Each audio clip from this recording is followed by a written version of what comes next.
3, 2, 1. It's a rocket ship. That's a quote from a movie we watched. It's a rocket ship. It's a rocket ship. I'm Adam from your movies Sex. This is Sardonicast. Hello. I'm Ralph Seppi from Smoochy. You're Smoochy? Yeah. Yeah, what? Yeah, I'm Alex from IHG. And I've already forgotten there's like another Smoochy character. What was it? Smoochy and Bucci? Cousin. Poochie? Something? Yeah. Poochie. Yeah. Moochie. It was Moochie. The maroon brown one. Moochie, that's right. Drop the S. Uh-huh. Man. Munchie. Mm. Yeah, great movie. No. But speaking of great movies... It's that time of year, everybody. The Oscars, man, they're here. The thing we all care about the most. Woohoo. Yeah. We did it. At least it's not the Golden Globes. Or the Grammys. Or the 420 Awards. Yeah. Well, those are the The best. Game The Awards. 420 Awards. Yeah, the Game Awards. The VGAs. Yeah.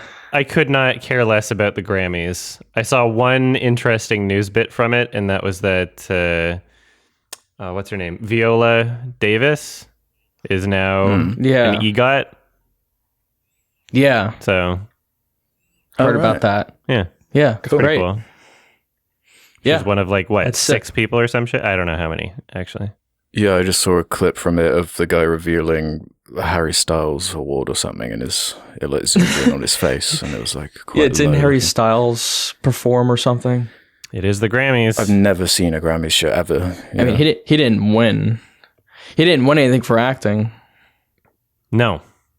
For those of you listening who are confused what an EGOT is, it's when you win an Emmy, a Grammy, an Oscar, and a Tony. Yeah. So there's only a few people, I don't know, a dozen people. Yeah, who we have were ever just done talking I'm about not that because they mentioned that in the film Tar, that Lydia Oh, Tar is yeah. like one of those. But we were saying like the director, The Graduate, you know, there's only like what, like 5 people, right? So Yeah. that's great. Good for her. It's like Harvey Weinstein, Justin Roiland. all the big boys. Who else we got? yeah, Mike Nichols is the director of the. I can look up the EGOT winners. Oh, yeah? Yeah, it's Mike Nichols who's the Graduate Ezra guy. Miller. Mhm. Wait, let me Bryan see. Singer. Audrey Hepburn, that's one. There's double EGOT too. Oh, Dubs. Some got Dubs. Double EGOT, yeah. 2 of each. Uh-huh. Yeah. A person who has won all 4 awards at least twice. That's crazy. Robert Lopez. But there's a few. Look, there's the Regot as well, which is if you include a Razzie as well. Yeah. Yeah, I saw that one. Regot. They got Irrelevant. Razzies are irrelevant. They should erase that They one said it was going to be an easy off of job. Wikipedia. Wikipedia is for relevant information. Come on. It says Mel Brooks. Yeah, it did Mel Brooks. That makes sense. Yeah. Uh-huh. Audrey Hepburn. Army Hammer. John Legend. Army I saw some article about Army Hammer this morning where he was Oh, like, yeah? I just wanted to, Oh, yeah. after the news dropped about him, he said something strange, like he wanted to swim out into the ocean until he was like eaten by a shark or something bizarre. Oh, that's Yeah. funny because he's a cannibal. That's what Shia LaBeouf had, like, I guess it triggered Shia LaBeouf to say a similar thing. He's like, I had a gun on the table. You know, it's like, yeah, I wonder how the victims felt. I don't trust Shia LaBeouf about anything. No. He's dishonest and yeah, that's it. Yeah, That is very funny that Army Hammer was like, I was so depressed I wanted to get eaten. Like, Yeah. okay. A very one-track mind, I see. clearly, yeah. All right, Alex, you want to read One the whole Oscar mind. noms? The nom noms? Yeah, let's do Oh, this. I get it. Yeah. Okay, so let's start with the big one. Actor in a leading role. Nominees: Austin Butler for Elvis, Colin Ooh. Farrell for The Banshees of Inisherin, Brendan Fraser for The Whale, Yay. Paul Mescal for After Sun, and Bill Yay. Nighy for Living. Have any favorites in this section? I feel like it's going to go to Austin Butler. I'm worried it will Do you go to think Austin so? Butler. I'm I feel worried like it will about go to that. him. Did you not like him in the role? I mean, he wasn't terrible, but Not to be- it wouldn't be Okay. like top 5 of the year sort of thing for me. And Sure. I think that the to Oscars has a confront you. bias towards these like biopics where they're like, oh yeah, he reminded me so much of the real life character. It's like, okay, that's also partly casting, right? Like you pick someone that like kind of looks like them already, and now he's doing this weird fucking ad campaign for himself where he's saying like, I've permanently damaged my voice. I can't speak normal anymore. All I can say is baby, baby. And it's Exactly. like, Not that he damaged his voice. He like only talks like Elvis now. Like he he can't get said out he of the damaged Elvis his voice. He said he's like I don't know if that's true. I think he's just doing a fucking Oscar buzz thing. Because remember That was hilarious. Bohemian Rhapsody. That's absurd. Everybody Yeah. clowns on that winning Best Editing, but they don't remember that part of the reason why that happened is because there was this sob story behind it where they were like, well, yeah, the editor saved the movie because Bryan Singer dropped out halfway through, and so it was the editor. Like nobody knew what was happening on set, but the editor saved it, and so they gave the editing award to a movie that had shit editing. Just because of the story behind it is what it seemed like happened. So I think that that's what Austin Butler's doing right now. Maybe call me insensitive. Maybe there's medical records and he's like actually suffering through something, which is weird. And I don't understand why. But like, I don't know. I think Brendan Fraser deserves it the most, both for his performance and also maybe the sub story behind it. True, yeah. Yeah, it does seem like a depressing repeat of Bohemian Rhapsody. I don't know what it was about that movie and now Elvis. Like, that was one of my big takeaways seeing this list. I was like, man, as soon as I started seeing all the ads for Elvis, I was like, man, this is just not interesting to me. these But biopics, Elvis is a much better movie than Bohemian Rhapsody is. I mean, that movie was really fucking bland and like you said, it was completely incompetent. Nah, it was carried by Randy. I think that Elvis has more style. Elvis at least had a hook, yeah, and it was like about the story of the Tom Hanks character and whatever, and his control over Elvis. It's like, all right, at least there's like something to focus on there. Whereas Bohemian Rhapsody, it's like the worst of these fucking biopics. It reminds me of that new Whitney Houston one, which it's also the same writer, by the way, as Bohemian Rhapsody, and it's like just like basically beats of their life, like. A, B, C, they get a musical career, they have struggles or whatever. It's the same thing every movie. It's better when you do a biopic like Amadeus or something where it's like something different, a different perspective. Elvis, look, I didn't love it, but it was like, it's definitely better than Bohemian Rhapsody. It's got some good acting. It's definitely cheesy. It's super fucking cheesy. It for depends sure. on how you grade it. There's some good acting in Elvis. There's also some really bad acting. Like Tom Hanks, what the fuck were you doing? You look at the actual real life person, the character that he's portraying, and you can hear him in interviews. He doesn't sound like that at all. I don't know what he was trying to do. Yeah. Tom Hanks was doing. He was really hamming it up in that. Yeah, super hammy. But the whole movie was like cheesy. That was bizarre. I think it's cruel to let Tom Hanks do that. I think that is abuse from the director to let Tom Hanks do that. That's so weird that he was allowed to do that on set. Yeah. Okay, so like who else is nominated? I think that's like the main. I think it's between Austin Butler and the only one I haven't seen is Living, which is apparently a remake of Ikiru, so I need to watch that first. Oh, is it? Yeah. Oh, that's cool. Is it? Okay, interesting. I didn't even know that. Yeah. Colin Farrell, though, shout out to Oh, hell yeah. Banshees. Yeah, he was great. Yeah, he could win, and I wouldn't be as upset about it if Austin Butler win. I think he could win too. If he won, I wouldn't. Yeah, I think he could possibly win. Yeah. It's entirely possible, as someone would say. Okay. It's a podcast. Actor in a supporting role, then. Brendan Gleeson for Banshees, Brian Tyree Henry for Causeway, Judd Hirsch for The Fabelmans, Barry Keoghan, is that how you say it? Cohen? Keegan? I don't know. Is it Keoghan? I think he's Irish. Right? I don't know, man. Is it like Keegan Michael Keegan sounds Irish and proper. Yeah, for Banshees, obviously, and Ki Hui Kwan for Everything Everywhere.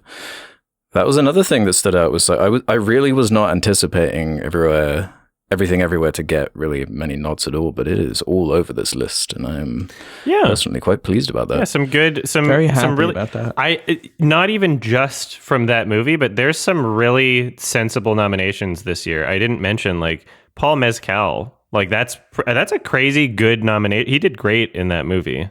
After Sun. After Sun.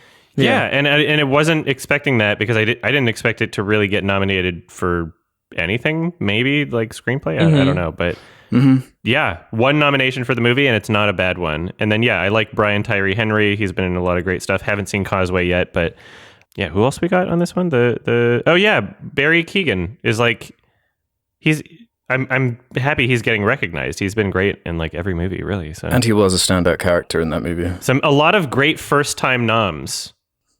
Like 3 of the people on this supporting actor are just like first time Oscar noms. I think 4. How many of them? Maybe they're trying to course correct for how bad last year's one was.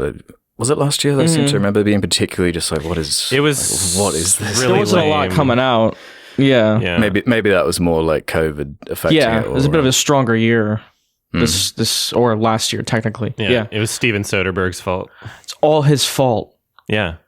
How fucking dare he?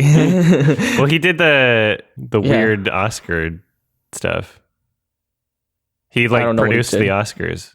Steven Soderbergh. Oh, he does? I don't even know that. He was the one responsible for like the weird like camera movements and like putting Black Panther at best actor at the end, and then that whole fucking weird dumpster fire and with his so like all the camera movements he shot at like traffic or something. Yeah, it was like he was the one making decisions. It was they just let him do that's interesting. something and he fucked it up really bad. It was weird. Okay. Let's do actress in a leading role then if we want to move on. Kate Blanchett from Tar. We had Anna de Armas for Blonde. Andrea Riseborough to Leslie. Sorry. Michelle Williams, Fablemans. Michelle Yeoh, Everything Everywhere. Really, Anna kind of stands out to me for kind of the inverse reason to me. But I thought she was good in it. It was just a not very great movie. I mean, it's kind of messy movie, but I liked her in it. I think that she was great at crying.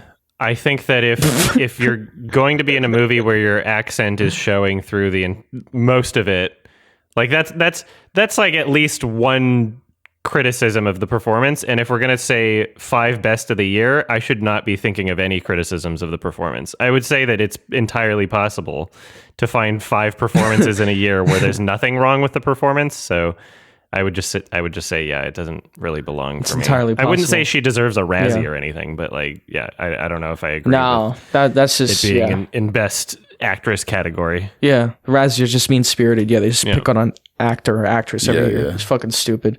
But I don't really mind her getting nominated. I don't think she's gonna win at all. I think probably Cate Blanchett. Yeah, I think she should. A sweep for Blanchett. Michelle Yeoh could get it maybe, but Cate Blanchett. Michelle Yeoh was great. My favorite actor in that was probably Ke Kwan. I think he would, or James Wong. I think they were better. I don't know. I'm with you. As good as she is as the lead. So there's a particular seemingly unprecedented controversy in this category. So we've all never watched To Leslie and probably never heard of it. Andrea Riseborough.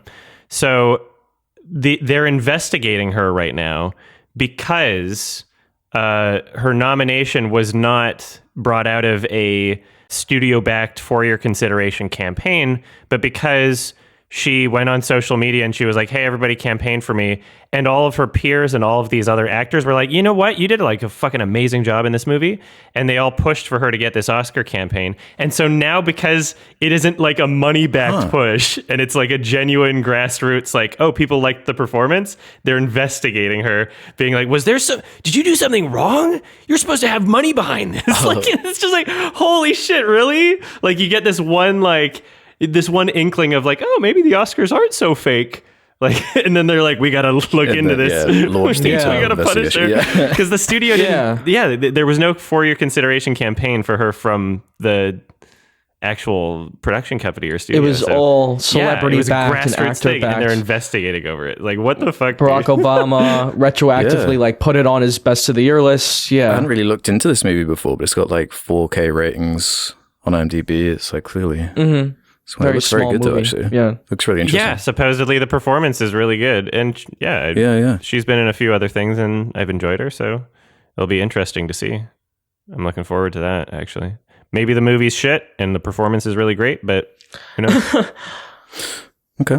Actress in a supporting role: Angela Bassett for Black Panther, Hong Chau, The Whale, Kerry Condon, The Banshees of Inisherin, Jamie Lee Curtis, that is bizarre, and Stephanie Su for Everything Everywhere. It's funny, yeah. How many nominations they're tossing at that movie. Everything So, Everywhere. yeah, out of all of them though, Jamie Lee is a strange one. Why not? All the other ones I can get behind from some angles. Not that she's bad in the movie or anything, but it's just like, that's really not. If we're talking, best supporting role in a year, it's not really what kind of pops into my head. No, that's it. This is her first Oscar nom, also, so it might be one of that's those wild. like, Oh yeah, hey, they we're just recognizing you they now. just wanted to, they're finally inviting her. Like, well, she'd probably been there before. Yeah, But you're in inviting a her big to notable be Oscar nominated. movie. You've Exactly. never, we're gonna nominate you now. Uh-huh. So Yeah. yeah, apparently, I haven't seen New Black Panther, but apparently Angela does really good. Yeah, how That's is what I've heard. Angela? You're the only one who's seen it, I think, Ralph, out of us three. Yeah, she was very good in it. Yeah, I liked her performance in it a lot, and I liked the movie too. I probably thought it was better than the first one. Remember that whole controversy where they tried to invent a category for the first Black Panther? That was fun. Well, this time they just nominated it for awards, and no one cares. Like an acting award. That's yeah. what they should have done the first time. Anyway, Stupid. yeah. Okay. Yes. Animated feature then. We got Guillermo's Pinocchio, Mhm. Marcel the Shell with shoes on. Try saying that 3 times over. I know. Fast. Puss in Boots: The Last Wish, The Sea Beast, and Turning Red. It's a very interesting year for like animated movies. I thought I haven't seen Puss in Boots yet, but the rest of those, I'm like, those is a really interesting category. Like all those movies were pretty good. The ones I saw anyway. Did you watch The Sea Beast? No, not that I one. saw either. like half an hour of The Sea Beast. It really wasn't that interesting. But the rest of them, yeah, I like Turning Red. No Lightyear there. Not that it should have been there. I was just Good. saying, no Thank Lightyear. God. Turning Red, which Yeah. I thought was better. Yeah, I like Turning Red more, so I'm Too glad that gay. was nominated. Yeah, too gay. And I liked Pinocchio, and I liked Marcel. I thought those were both great. Yeah, and they were very different kinds of animation. Yeah, I think Pinocchio has a really good chance at winning. The Academy likes Guillermo, obviously, and they they don't watch all the animated movies anyway. That's been documented. I think Puss in Boots is the best one out of all of them, honestly. I think it works really well. And I do also like Marcel the Shell more than I like Pinocchio.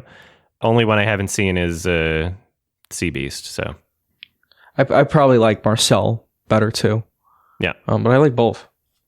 yeah, think I rate them Pinocchio's the not same. bad. I just, Yeah, yeah. It seems like the obvious choice if we're talking about the what the Academy's going to pick. Yeah. There's kind of like 2 fuck you Disneys in the nominations. Yeah, Pinocchio and Puss. Puss. Yeah. Lightyear not being nominated or Strange World. That's kind of a fuck you to Disney from the Academy. It's time. Time's up. Do good, Disney. Do better. But yeah, Don't be evil. Even they would struggle to make a case for either of those movies belonging on this Yeah. list, I feel. Those were both flops. They were in their 4-year consideration campaigns. I went over those. I was like, Oh my just God. like, Lightyear, can you please nominate it for every category? I'm like, okay. Yeah. Well, doesn't Disney always do that? Didn't they It's funny, try yeah. to like don't they campaign for like Star Wars, like Yeah. the last one that just came out, the Rise of Skywalker? Well, I mean, like in a couple years ago, like 3 years ago, maybe, all of these for 4-year consideration campaigns used to be like a bit more reserved. They'd be like, hey, nominate this film, and then specifically for categories, we think the directing really stands out and like this performance. But it seems like in this past year, I looked at all the different studios for your consideration campaigns. They're going all in. They're going everything everywhere all at once, basically. They're just like, nominate all of our movies for every category. And I'm like, well, damn, the Oscars looks like they're going to have to do their own work from now on. Yeah. Yeah, exactly. Cinematography's next, and kind of an eclectic mix here. Yeah. We got All Quiet on the Western Front, Bardo, False Chronicle of a Handful of Truths, Elvis, Empire of Light, and Tar. Oh, okay. So I haven't seen all these movies, but I've seen like clips and trailers, so I know like enough about like how they look like. Yeah. Yeah, well, there's the obligatory Deacons shout out, I guess. Is that Empire of Light? Yeah, it is. Yeah. Yeah. It looked so boring. I haven't seen it Yeah, yet. the movie looks Yeah, boring, that's the but thing. the best part of it looks like the look of the movie. Exactly. I'm like, oh, it looks cool. I think Tar would be a great win. Mm-hmm. Yeah. I think that the That's what I've cinematography actually really seen. stands out in that movie. Yeah. I mean, agree. it's just a really awesome movie in general, but It's just everything about the movie is yeah, fantastic. it's pretty perfectionist Uh-huh. compared to like a lot of the other nominees. You know, Yeah. How do you guys feel about All Quiet on the Western Front? I haven't seen it yet. I watched this like a few months ago. I haven't seen it. Yeah, I thought it was going to be kind of like a 1917 situation again, where it gets a bunch of nominations or something. Mm-hmm. But to be honest, I don't really remember that. If we're talking about cinematography, I don't really remember as much as I do with like a Tar, you know, or something like that. yeah, Where I can remember a lot of that movie and the visuals. And yeah, frames, but like specific choices as to how each scene's shot. Like I remember that very well about Tar. It sticks with you. Yeah, I'll be checking out All Quiet on the Western Front soon. I want to watch the original first. I'll be checking out Bardo soon. Yeah, let me know what you And think. that's another one. Yeah, that's another one. I like the... It's kind of polarizing. I'm curious how you feel about it. Yeah, I like the cinematography, though. Like, I could just... Well, I know the director, like, a lot of wide angles, I'm guessing. Yeah. It looks great. Yari 2 is always great visually. Yeah. Okay, yeah, no strong feelings, I guess. okay. Costume design. Yeah, I guess not. No. Tar. Yeah, I would say Tar. Costume design, we got Babylon, Black Panther, Wakanda Forever, Elvis, Everything Everywhere, and Mrs. Harris Goes to Paris. It's I'm funny surprised because to see... Sorry. yeah, I'm also surprised to see Everything Everywhere, right? Is that what you're going to say? I was surprised to see Babylon. Oh.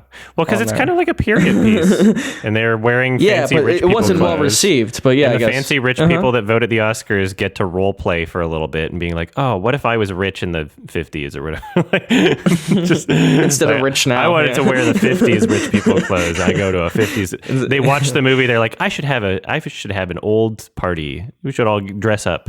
Yeah. Yeah, a Babylon themed party. Yeah. Where we all do copious amounts of cocaine. Yeah. Oh, what a time to be alive. Bring in an elephant. What do you think is the logic then with the Everything Everywhere? I think that Is it there's a because lot the of Joy costumes. character and the yeah exactly Because there's with parts of the movie where, you know, they're shape shifting and dimensions, and so there's lots of costumes, and the Oscars likes when there's lots of whatever the category is. yeah So no strong feelings in this category. I think Elvis might get it because there's specific costumes of, like, you know, the white Elvis costume on stage, and it's just so iconic looking that I think I don't know, there's something that people will go like, oh yeah, that was a good costume, I liked. You know? Yeah, even though it's inspired from something real. But yeah, I guess that's a different set of challenges. But that often is why it wins. Yeah. They're like, oh, it looks exactly like this thing that existed. That member berries, that we say all the time. Yeah, I wouldn't mind Elvis or like Babylon. I mean, Black Panther had good costumes too. I have no strong preference on that. Yeah. So I'm debating whether or not I should like watch Mrs. Harris Goes to Paris, you know? I'm like, I'm not gonna watch that. just one award. you're not going to give it a shot? Oh, you're so Mrs. Harris Goes to dismissive Paris. of movies. You're not even going to I try. can't believe it. Hey, maybe one day. It could be the best movie of the year. You don't know. Yeah. You haven't seen every exactly. movie. Yeah. Yeah, right. All right, next category. We got a big one, directing. Boo. So we got The Banshees, Finishirin, Everything Everywhere, The Fablemans, Tar, and Triangle of Sadness. Spielberg's got it. I don't think he deserves it, but it would be cool if the Daniels won, though. Do you think? Oh, yeah. It seems like so obvious, doesn't it? That, man, that's just so disappointing. Like, some of these other movies are so like interesting, especially like Everything Everywhere. If it could get, It would be cool if Daniels got it. That'd be fucking crazy. yeah, Yeah. I don't know if they will. I wouldn't be upset with Todd Field either, but I don't think they're going to give it to him. Yeah, it's a tough one. I'm really not sure because those are all good picks. You're probably right. It's probably Spielberg. They're probably just going to give it to him. Well, yeah, because he made a movie about his own movies. They're like, we're giving this award to all Spielberg films. They made a movie. The Academy loves movies about like the magic of cinema. Yeah, and there's so many of them now. The Artist, they gave it to that, and It's becoming La La Land. oversaturated. No, well, actually, they didn't give that Best Picture. Part of my confusion. I mean, they messed up the cards or whatever. Yeah. But yeah, they gave some things to La La Land. They love movies like that, is the point. They love movies that are about Hollywood, that are about how amazing movies are. Yeah. I still love I thought Fablemans was a great movie, but yeah, they will give it, not because it's a great movie, because it's about movies. And yeah, And they love politics that. of The it. Fablemans just feels like an Oscar bait movie, and that's kind of what pisses me off about it. Just feels like it's there to win Oscars, and that's why the movie was made. Was that a She Said nominated? I don't see it here. No. To me, that feels like an Oscar bait movie. Oh, yeah? Fablemans is actually like enjoyable. We had again with the bullshit. Oh, it's about movies or whatever. It was a good drama too. Like it was about his life, and I don't know. I thought it was interesting. I thought that it was very masturbatory, and that by the end of the movie, it felt like the first act had finished, and they forgot to write a second and third act. And without spoiling anything, I think it kind of rides the impressions of the film kind of ride off of the high of a very funny cameo near the end of the film, and that kind of leaves everyone into just leaving the theater with a really good mood, because that scene was awesome. That was the best scene in the movie, but the rest of it was just so uninvesting to me. Mm-hmm. Yeah, I did like that scene. It's the standout scene. It's crazy. It's definitely the most notable part of the movie, but yeah. Mm-hmm. Well, we got documentaries next. We can rock it through these. All That Breathes, All the Beauty and the Bloodshed, Fire of Love, A House Made of Splinters, and Navalny? Navalny. Navalny. Yeah. I haven't seen any of these, so I don't really have any comment. Yeah, no idea. I've seen 3 of them. So Fire of Love was awesome. Out of the 3 that I've seen, that would be my favorite. Would highly recommend. Watch on a good screen with good sound. It's really good. Yeah, House that Made one of looked great. Splinters, very sad. I don't think it's going to win. I don't know. Surprised it's nominated, actually. Navalny, very boring and kind of just like opportunistic. Just like, it was a documentary that was rushed out as a surprise like addition to Sundance. And it was like, oh, because this is a big news item. But it was just like, it didn't say anything that... It was just so boring. It was like it didn't say anything new. It was not providing any like substantive information about it. All That Breathes won Best Documentary at Cannes and at Sundance. Haven't seen that yet. And then All the Beauty at the Bloodshed won the Joker Award at Venice. So that should be interesting. Joker. Yeah. Yeah, didn't Blonde win at Venice too? Blonde think so. got a long-standing ovation. I don't know if it. I don't think it Yeah, won that's the Joker right. Award because that was the same year as this one. It was like review. Yeah, it was well received there. So All the Beauty won. Yeah. Yeah, that's right. It was super well received at Venice. Yeah, it got standing ovation. Yeah. Mm-hmm.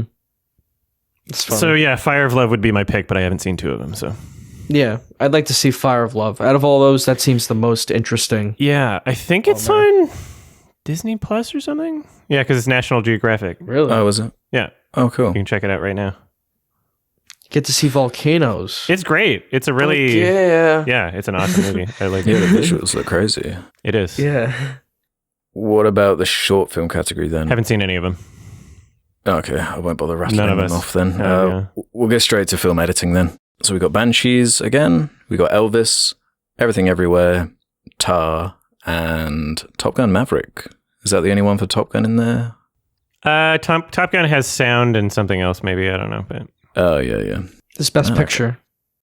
oh yeah, that too. Oh, that's right. Yeah, It's yeah, an you're adapted screenplay. right. Man, I kind of want to say Everything Everywhere for this. There's a lot of great editing in all of these movies. I do not love the editing in Elvis.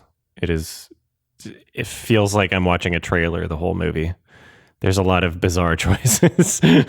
Yeah, that's the only one from this list where I'd kind of feel slighted if it won, I think. Yeah.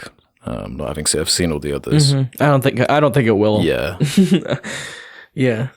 Everything Everywhere, yeah. You were talking about, Alex, and when we were talking about it, swarm editing. It's a really new technique. I don't know if the Academy gives a shit, but yeah, just the scrappy, creative approach. Yeah, but I don't know if. Yeah, you're right. Cool. I don't know if they'll even. Yeah, but it's listed for so many categories. Presumably, it's going to win something. That it's going to get something. Probably Best Picture at this point. Man, yeah. Don't hold your breath. Crazy. But, yeah, I would be happy. I just don't want everyone to be disappointed if it doesn't. I won't be disappointed if it's not Elvis or the Fabelmans. No. No matter what it is, people are going to be disappointed if it's not that. I just don't want people to be like, oh, in the street crying, fucking suicidal or whatever. Riot. It's just the Oscars. They don't matter. Yeah. All right. Well, international feature film is next. We got All Quiet on the Western Front, Argentina, 1985, Close, EO, and The Quiet Girl. EO is a weird one to put there, but haven't seen the rest of them. No Decision to Leave.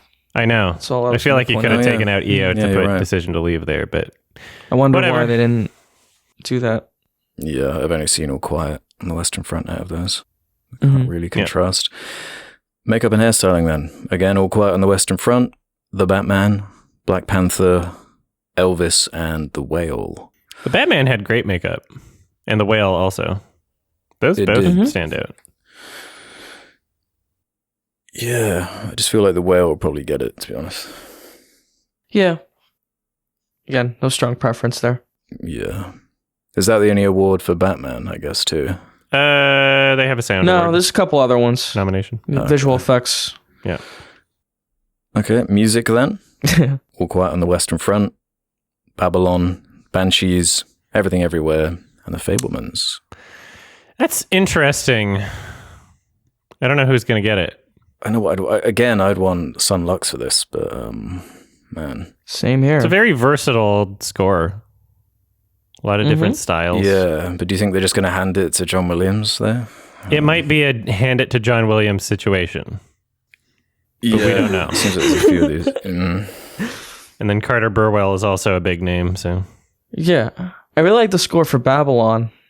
I thought that was a great score. It's one of the best parts of the movie for me. It won't get it.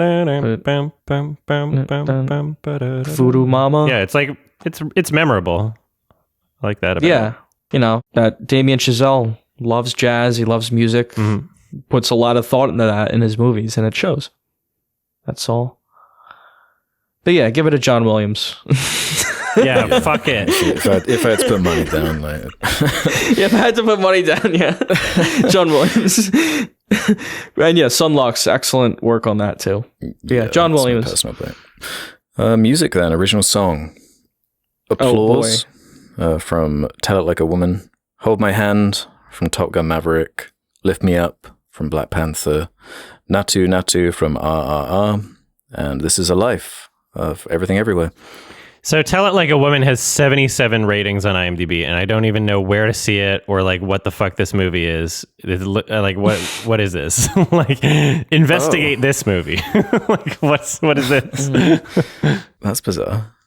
I don't know who made this. Oh, Catherine Hardwicke directed a segment. Okay, it looks like a bunch of different segments. Interesting. Oh, okay. But yeah, who knows?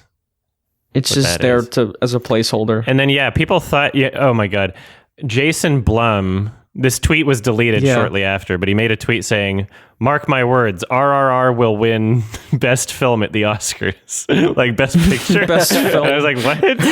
Like before the nominations were out, and he deleted the tweet. And people are adoring that movie, man. He must have been on drugs. Film. I don't know what that tweet was. I feel like everyone who loves RR is on drugs. Yeah, Natu. That's what's nominated for Best Song. I guess I will check out RRRRR. I just hate the best song category. I feel they should just do away with it. Yeah. The only reason it's there is so they could get the musicians to come and perform at the Oscars and they give them an award. It's so Lady Gaga can win an EGOT. Exactly. Well, they can have Lady Gaga show up. Yeah. Which is great. So they can play songs at the Oscars. The only one I feel strongly about is This Is a Life, being a David Byrne fan. Oh, yeah. And that actually kind of enhances the movie. Oh, yeah, somewhat. and Mitski is in it, which is pretty true, cool. Yeah. Love that score. Yeah, I would give it to that. It's like fuck it. Yeah, the Lady Gaga one at the end of Top Gun wasn't exactly my favorite, but nope, whatever. Great movie though. Yeah. The big one then, Best Picture. All Quiet on the Western Front, Avatar, The Way of Water, The Banshees, Elvis, Everything Everywhere, Fabelmans, Tar, Top Gun Maverick, Triangle of Sadness, and Women Talking. Man, is it just going to be Fabelmans? Fucking, I don't know. Tar is my favorite movie out of all of them, but I think it might go to Everything Everywhere. If it goes to the Fabelmans, that would just be so disappointing. Banshees could get it, maybe. I don't know, but Elvis would be disappointing. Everything else, Avatar would be disappointing. I don't think it's happening. There's no way. I feel like it would be really cool if Top Gun Maverick won. I think it has a solid chance at winning because people love that movie. I wouldn't be that disappointed about it. I wouldn't be disappointed. I think it has a solid chance. I mean, it's definitely, up there for me. It's if we're talking about like broad cinema appeal, like it's probably the movie that's like kind of come out of nowhere and connected with the biggest audience. Like, was anyone expecting that movie to be what it was and how good it was and how big it wound up being? Like, I certainly didn't. Yeah. It might be my favorite movie on this list aside from Everything Everywhere and Tar. Really? Maybe Banshees. Yeah. Did you watch Triangle of Sadness yet, Ralph? Yeah, I did. I really liked it. Yeah. I don't think I loved it as much as everyone else, but I liked it. Mm-hmm. I made fun of the part at the beginning when he says, "Show us your triangle of sadness." Oh yeah, and I'm like, "What are we? Some kind of triangle of sadness?" People like that. Anyway. Okay, a couple more here then. Production design, All Quiet on the Western Front, Avatar: The Way of Water, Babylon, Elvis, and The Fabelmans. Fuck it. Who cares? Yeah, man. I've got no strong feelings on this one. Production design? Yeah, no strong feelings. It is like just Avatar is just such an interesting one because it's just such a different way of making a movie than all these other ones. That's what I'm caught up on as well. I feel like I'd go that. Yeah, because the production design of an Avatar, that's just a total inverse of something like All Quiet on the Western Front. Yeah, or a Babylon. They made the movie in the Matrix. Yeah, effectively, yeah. Yeah, but it's like a whole different, way of making a movie. It's not like, it's easier. You don't have to make props. It's a whole other set of obstacles. Yeah, it's just an entirely different thing. Just give it its own category. This year, our nominations for the Avatar Award are Avatar, The Fabelmans. Yeah. I was just saying, like, earlier last year, I think in a tweet, like, people have this weird stigma against, like, anything made in a computer, anything CGI, anything kind of electronic music. They don't count it as art, which is very weird. Or they don't think it, like, takes as much work to, like, make something like Avatar as it does a Babylon. But it does. It's just different set of rules. And yeah, I don't know. I would probably give it to Avatar. I don't know. You could almost make the case that Avatar belongs in the animation section. Yeah. Right? Yeah, and that Marcel the Shell doesn't. Yeah, true. Yeah. Man, there's like no logic, no consistent logic with this. No, not really. Yeah. The lines are being blurred over time. Yeah. Yeah. It's just whatever they feel like. Unless there's any short film, animated, or live action you guys really want to shout out right now, no. Skip over those and go straight to sound. All Quiet on the Western Front, Avatar: The Way of Water, The Batman, Elvis, and Top Gun. I think Top Gun was the loudest movie, so it's going to get it. Yeah.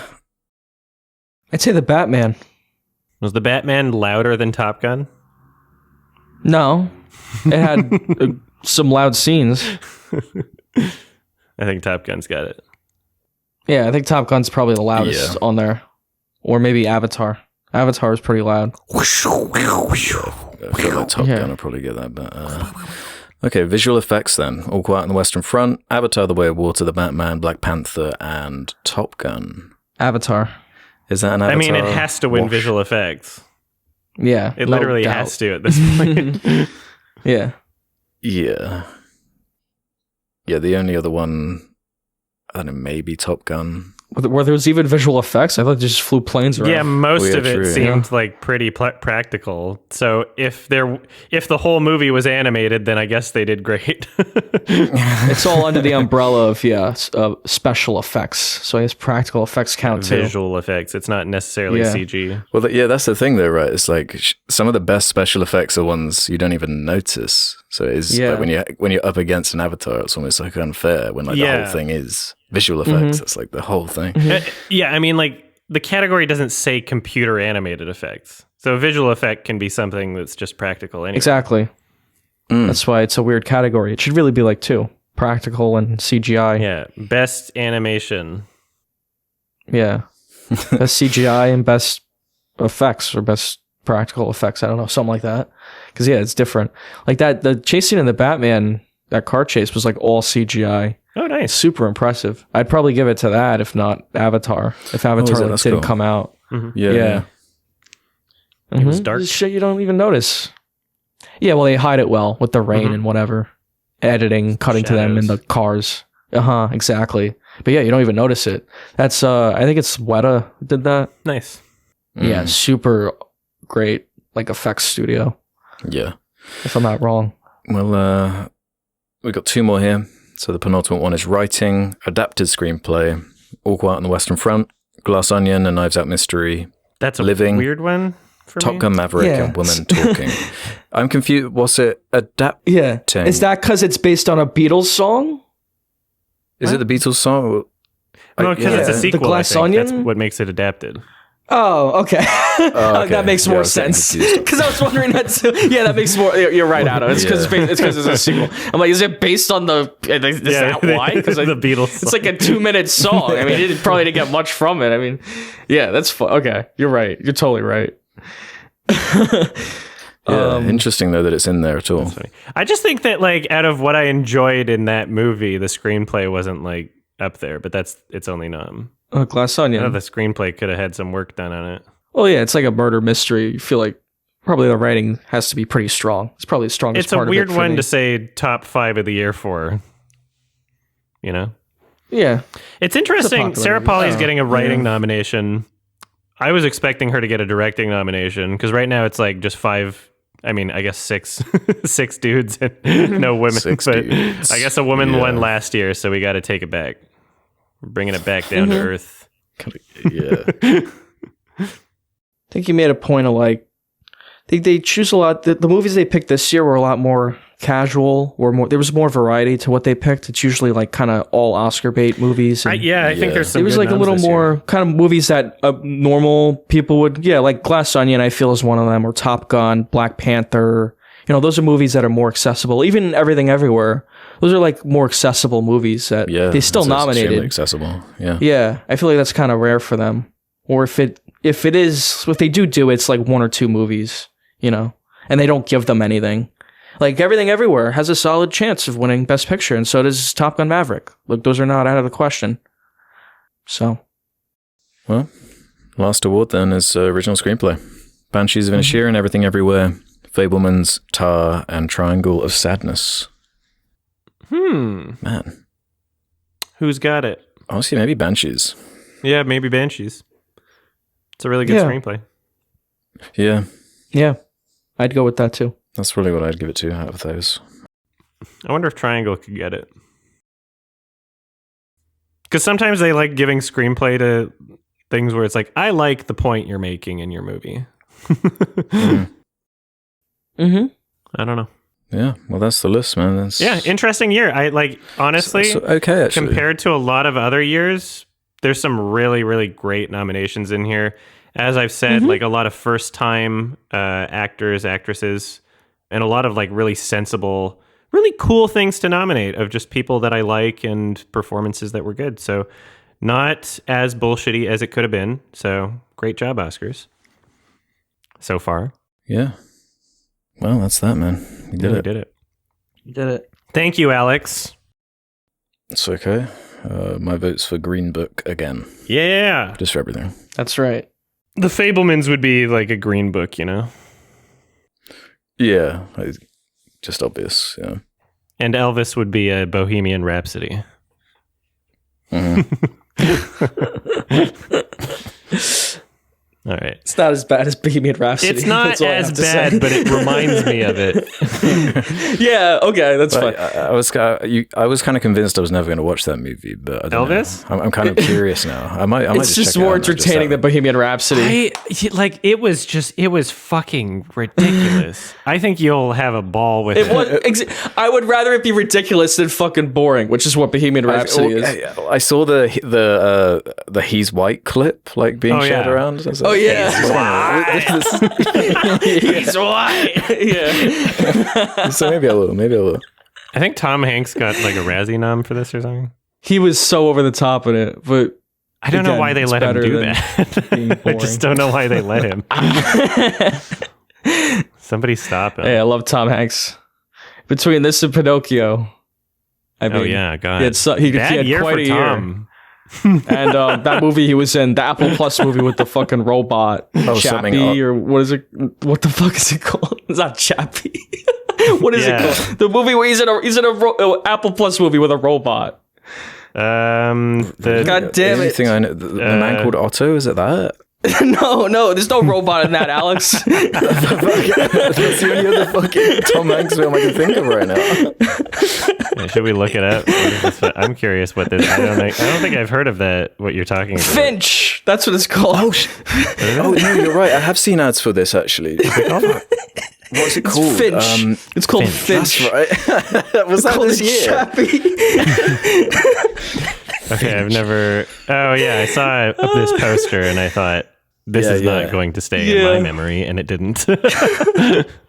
Finch. Oh my God. Yeah. Is Finch him or is Finch the robot? I've seen the movie. I don't even remember. Yeah, he's Finch apparently. Does the robot run on like Mac software or what? Is it an iOS? Like Wall-E, yeah. Yeah. And then Tom Hanks is like, I'm a PC, and the robot's like, I'm a Mac. I run faster. You're a loser. All right. Yeah, that's like the equivalent of a company producing a commercial that's just the Wojak soy shit. Like, I'm a Chad, you're a virgin. Like, that's basically what that ad campaign was. Like, that's funny. All right. I recommended a movie, regrettably, called Death to Smoochy. It's directed by Daniel DeVito. New guy on the scene, I guess. Yeah, up and coming. And Robin Williams and Edward Norton, Catherine Keener, some names. Jon Stewart was in it. That was weird. Yeah, really weird. And there's Robin Williams is like a disgraced kids show host guy, and he wants to kill Smoochy, who appears after, and he's jealous or something. And it's very boring and very unfunny. And it's a summary. I am worse because of this film. Yes. Really? What is the deal with this fucking film? Oh my God. It felt like like an attack. I don't know what the hell they were trying to go for with this one. But I did the classic. I'll try not to check if a movie's like boring me to death. I'll try not to look at like my watch or the time code, and I'll like make a guess. Okay, maybe this is like towards the end, like based on how this feels right now, the way things are flowing. Yeah. And I did that, and I looked at the timer, and 1 hour had passed, and I was like, no. Yeah. It's like 40 minutes of this left. Oh my God, I can't. It genuinely felt like a 4 hour long movie. It's an hour and 49 minutes. It genuinely felt like 4 hours. It felt almost as long as like the Hobbit movies we just watched. Yeah. It was like, it went on forever. I would rather watch that trilogy again than this. The structure of it was so weird because there's a point like Edward Norton's character gets like canceled. I thought that was like the end of the movie. It's like, but it's like 40 minutes in. The movie still goes after that. Yeah. He like recovers and there's like more movie after that. I'm like, Jesus, I thought that was like the low point or something. Yeah. The movie, you're right. It's quite shrill or loud, I guess is the word for it. I noticed, especially with like the music choices, where they were very just loud music choices that were kind of obnoxious to where if I would get up to leave the room for like a second because the movie wasn't very interesting, I got like a drink or something.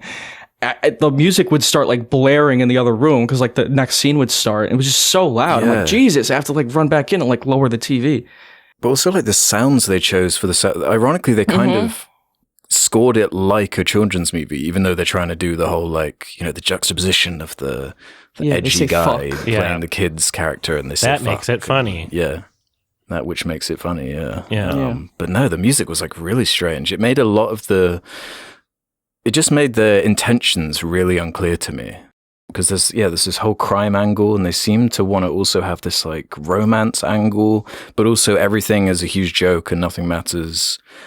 Yeah, that was it too. The movie just had like no like stakes because everything felt like a cartoon. Yeah, it was a movie show. that insisted that it was outrageous. You know, it insisted it was funny, and it just wasn't living up to it. And it was like, oh, but it's, you know, it's ironic or something. Like it is a joke. Got Robin Williams like just hamming it up, like with slapstick and all, like crashing into walls and just being crazy. In the same time, they got I got one laugh, and it was like a shock laugh because I just was not ready for it or anticipating it. Yeah. The whole, you know, the Nazi scene. I figured you were, gonna say that. That's like the only notable thing about the movie other than the title. Yeah, and it's like just to get to that scene, like none of it makes like any sense or is like any kind of like fun, but it's like so stupid. That's what I mean. But yeah, the cartoon. And it doesn't matter ultimately because they immediately resolve that situation. Exactly. After. Yeah. So it doesn't really even carry through into and Robin the rest Williams, of the film. his character ends up getting rewarded for it. Like it doesn't even really matter. Yeah, you're right. Yeah, it's so frustrating just to like watch that happen because you're like, wait, this doesn't make sense. Like how any of this would happen. Like why are there all these Nazis there? It's just like it makes no sense. Huge hallway. Yeah, like were they genuine fans of Smoochy? Yeah, exactly. Like were they hyped to watch Smoochy, or did they all get paid individually to show up there? And they all sat in silence. It seems like they were just they were just hyped for Smoochy. Yeah, they sat in silence. I feel like a scene like that could work in like a different movie where the tone was right. Because it's something like this. It reminded me almost of like Anchorman, where the characters are like kind of larger than life, exaggerated, cartoonish. But Anchorman, it was just much funnier, and it was more of like. It was just more clear what the tone of that movie was. Better. It wasn't trying to... you could tell it was a comedy for a start. Yeah, and the tone of this was just all over the place. Like, it's like kind of a kiddie tone, but then they like say fuck, and they do all these like someone gets shot. You know, it's like all this shit that's like more adult. And the tones are clashing, and I get what they're going for. I think that's the point, but it's just very frustrating to watch because it's not very funny. It's insisting, like you're saying, it's insisting that it's funny, but it's just not, and it's very kind of obnoxious as a result. Mm-hmm. Well, yeah, but there are like genuine, like Roger Rabbit is a kid's film, but it's still like an edgy noir that has like a bunch of, you know, kind of heavier, weirder stuff in it with a consistent tone. That was the only thing I could really think of. It's like kind of along these sort of lines, but working. You know? Yeah. Because it is trying to do that kind of noir thing, especially with like the villain character with the, you know, the lighting and the hat and the costumes and the blinds. The lighting was so and like you describing like the story and the acting and the colors even, like it's all like a visual barrage and attack, like whenever they're in the studio or the boardrooms and stuff. Like it looks so ugly. They were going for, like, it's so like gaudy to look at. It's horrible. It was like not quite at the level of live action Cat in the Hat, but it was somewhere in between. You know? Like, yeah, not that intense. So the movie was directed by Danny DeVito. I don't know if we said. Yeah. This is his first movie? No, he did Matilda before this. He directed a couple other things. Oh He shit. did Matilda, really? like that was his one that he did before this. I actually like Matilda. Yeah, it's not bad. yeah, I better loved it as than a this. kid, I remember. Yeah. Yeah. I didn't realize he made that first. Yeah, well, this movie just, right, it feels kind of like a barrage of colors. It's so oversaturated and cartoonish. It's just, it's hard to care about what's happening when, you know, like you said, he goes to a Nazi rally, everyone photographs him, he's like sent to jail, and then like the next day he's fine. He like has a career again. Yeah. It's just like, why do we even care Nothing matters. about the story? Nothing matters. It's not funny. Like, who gives a shit? Yeah. Yeah, You it doesn't know? really escalate. So I don't understand why Robin Williams got fired, because so what? Like, some parents gave him money to cast his kid in the show. Like, if he has the power to do that, then why would he get in trouble for doing that? Who got him in trouble? Like, you're not allowed. Like, what? How is that like a fireable offense? yeah, they just kind of call him a criminal. That's all they really say. Yeah, it was Yeah. like he committed a crime. That was a crime. Like, they could have just had something different. Like, he did drugs or something. Like, maybe there was a scandal with that. That would have been better. Like, what was his major crime?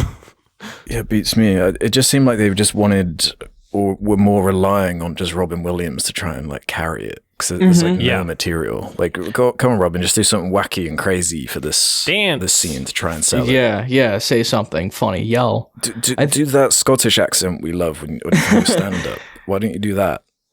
When you said the movie made you laugh once, it made me laugh once too. It's when Robin Williams just yells like "motherfucker" like in the movie. That kind of broke me. That was the only time I think I laughed. Yeah. Was from him. Yeah, Robin Williams, you know, tremendous talent. You know, I miss him. Amazing actor. Yeah.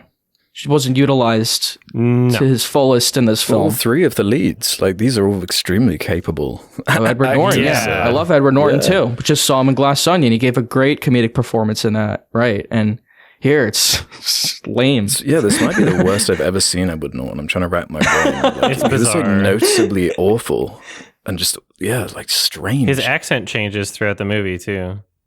Like, sometimes he's got like this weird like southern drawl that kind of like pokes out. 'Cause his whole character is he's like a health nut. He's obsessed with that, and he's like naive and true to the kids or whatever.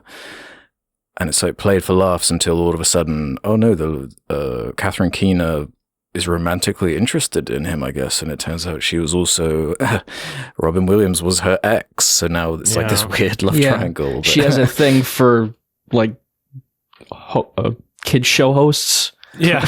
which she even says. clearly. It's very weird. Yeah, I didn't like her character much. Again, she's a good actor, but her character is very, you know, poorly written in this. She's the only actor that didn't kind of disappoint me in the film.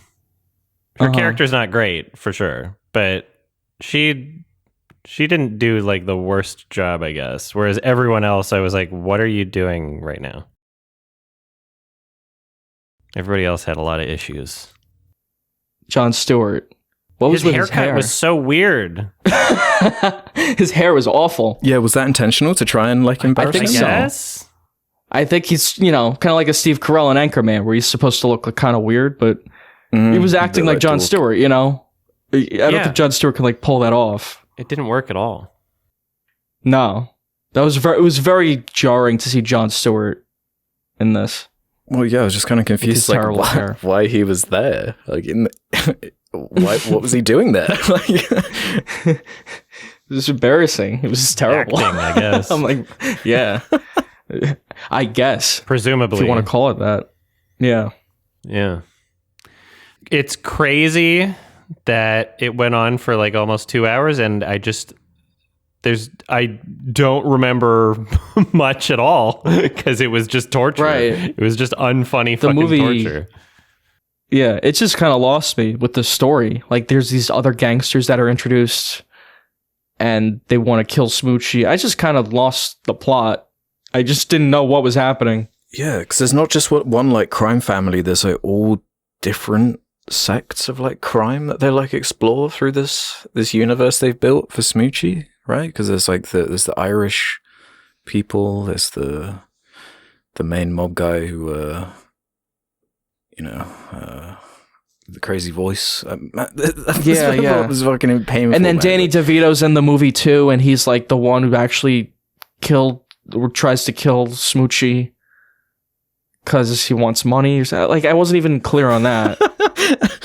The one guy who winds up putting on the Moochie suit, the first scene he's in, and he's like talking weird. I was like, surely we're not going to see him in a second scene. And then he just shows up throughout the movie, and I found myself asking, why is this character in the movie? Why do they keep bringing back this character? And then he puts on the Moochie suit, and they're like, oh, we tried to kill Smoochy, but we accidentally killed Moochie. I'm like, that's the only reason you put this character in the movie. And he took up a lot of screen time. And it was annoying throughout. It was like never funny. Yeah, for sure. That was a waste. They were always, all the humor was like punching down too. It was always just like way early on. Like, yeah, I'm going to get you off that smack. That's what in the drug addict place, and I'm trying to play that for you. And it's not that you can't make humor out of the subject matter, but it's like, man, not with this story, not with this. Yeah, don't they make a gay joke like, oh, everyone's gonna think you're gay or something like that? Yeah, Robin Williams like references that when Edward Norton was in the car to him, he makes a gay joke at his expense. Yeah, that's right. You should have seen the way he looked at me or something. He's gay. You don't want to be with him. Yeah, exactly. It's tasteless. It's just stupid. Look at this stupid idiot movie. Trying to be healthy. Isn't trying to be healthy so crazy? You drink crazy juice. Yeah. You're so crazy. Yeah. Yeah. They do this whole thing of this other plot line that they had to shove in there. Smoochy on ice. They force him to make a show where he goes on ice and entertains the kids. And yeah, he wants to make it healthy. He wants to serve smoothies and apple slices. And it's like, where is this going? It leads to a 20-minute sequence at the end of the movie where he's on ice and there's no jokes. It's just unironically watching Edward Norton like do an ice show. It's fucking bizarre. Until someone tries to snipe him, right? Just kind of recapping the personal life events of not Smoochy, but like the actor playing Smoochy. Like, come see this show, Smoochy on Ice, where we just summarize things that happened to me, the actor playing Smoochy. Yeah. Well, I'm glad you mentioned this. There's a point he kind of has like this psychotic break. It's like after the Nazi scene where he's like singing around the campfire to the kids and he's like, the world will hurt you or some shit like that. And then, from that point on, he kind of becomes like completely deluded. Yeah, that's right. Yeah, and the wolf howling, He becomes like completely self-obsessed and like kind of crazy. I was like, what the fuck? Where's this going? Yeah. Well, so, you're constantly asking what do you want me to feel from this? Like, am I supposed to be laughing? Is that I'm like, oh, is he going to become like the villain of the story now? And then Robin Williams will become like the hero. But that's not what happened. It kind of gets forgotten about. It goes nowhere. Nothing goes It's just anywhere. like with most things. Yeah. Yeah, does like anyone change at all by the end of the like everyone's like static. It's all just nothing has any effect different on anything. There's no reason to watch the movie. I'm realizing now it's always visually off-putting with the guy's face sticking out of the suit, where it's like, okay, well, no kid's gonna watch this.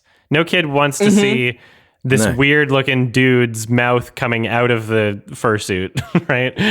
They want to see just they want to pretend it's what I guess is a rhino in this exactly. movie, it's like Barney. It's like, Barney has a face.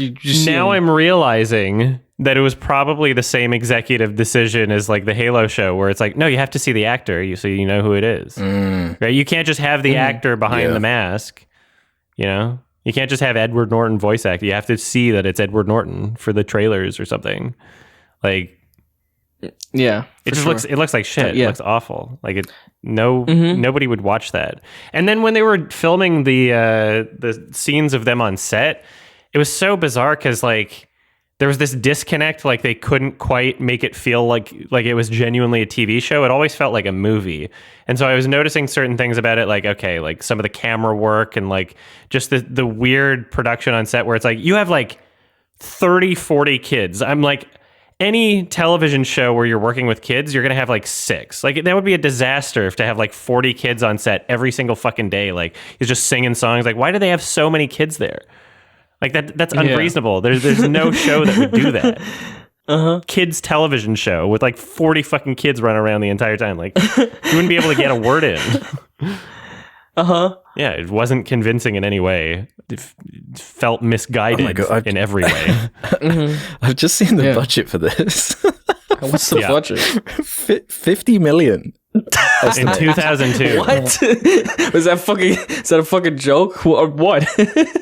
What did they spend $50 million on this suit? Genuinely, how? Holy shit! I've just adjusted it for inflation. That's 82 million today. Wow, 82 million and a half. That's like nearly what the new Puss in Boots cost to make. Yeah, something's not adding up here. Yeah, what? Yeah, it was a flop. People did not see it. Yeah, 8 million gross. Yeah. It was just like I remember hearing ads on the radio and stuff like, oh, Death to Smoochy. And the way that they advertise it, like, you know, including the title, it seemed like just, I don't know, someone really hates Barney and it's like an assassination attempt premise. Yeah, I remember hearing ads for it on the radio too. But the movie was really just nothing. And like, that was barely part of the movie was the assassination attempt. Yeah, that wasn't really what the movie would like. It felt like false advertising, and the title is striking. You know, it's a good title for a movie if you want to get people interested in it. But fuck, it just it doesn't serve a purpose. Oh, so yeah, probably with the premise, you could write an okay movie. You know, something fun, silly. If you kept some kind of consistent tone, had a story that maybe escalated and there were like consequences for the things that happened.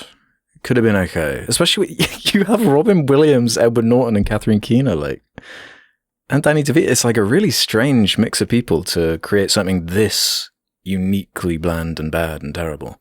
I wonder what it was about this project that made Danny DeVito want to like step up after Matilda.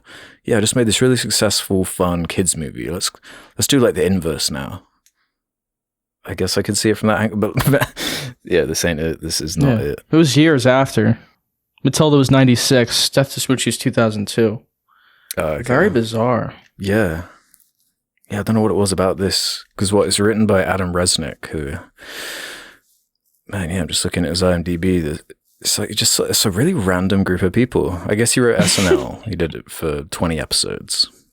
And Late Night with David Letterman. But then I don't know how that really translates to this kids show parody edgy thing. Weird ass film. Yeah, I'm debating whether or not this was more torture than that Adam Sandler one, Going Overboard. I don't think it's as bad as that. Which is longer. I don't know if I would say it's like as bad, maybe, but like in terms of me wanting to escape and feeling abused by a film, it's pretty up there. You know? Yeah. And I think there's, when I was watching Going Overboard, I'm not shocked really by a bad Adam Sandler movie, you know? It's kind of par for the course for a lot of his projects. But when you're seeing the face of Edward Norton, you're seeing the face of Robin Williams and Catherine Keener, like, there's something very deeply wrong and unsettling about this movie. Like, it was really bothersome. It was like making me antsy. Going Overboard was like more fascinating in a way. It was, again, pure torture. That's true. But it was kind of more interesting in terms of like who made this, you know, and like why. I completely agree with you. But this movie was more boring. It's a more interesting bad movie than this was. This was boring. Right. This was boring. I kept getting up and wanting to like, I'm like, this isn't even bad enough to like shit on. It's just boring. Bland.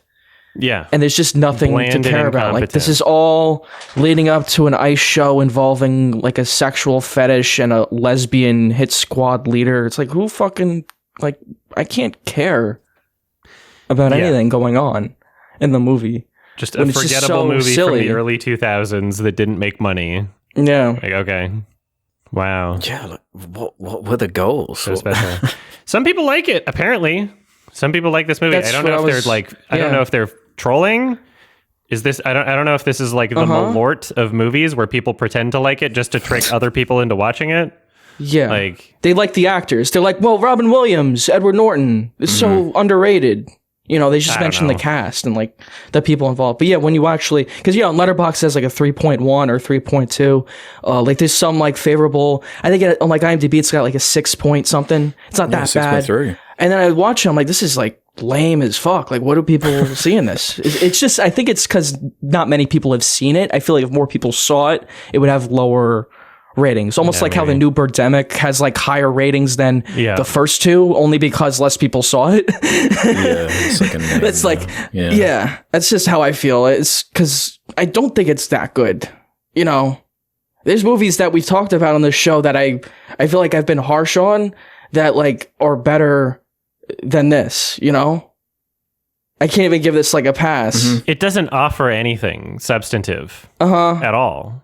And even in its ironic humor where it's like, haha, it's, maybe it's part of the point that it doesn't offer anything substantive. It's still not interesting. It's still not funny. It's not entertaining in any way. So when the reason why I recommended this movie is because we mentioned it briefly when we were answering a question on one of the other episodes. People were asking about like earliest examples of like noticing bad filmmaking or something. And I mentioned this movie because, I started watching it when I guess I must have been like 12 based on when it came out. And, you get to the opening, like within the first 5-10 minutes of the movie, you get to Jon Stewart making like a pitch or something.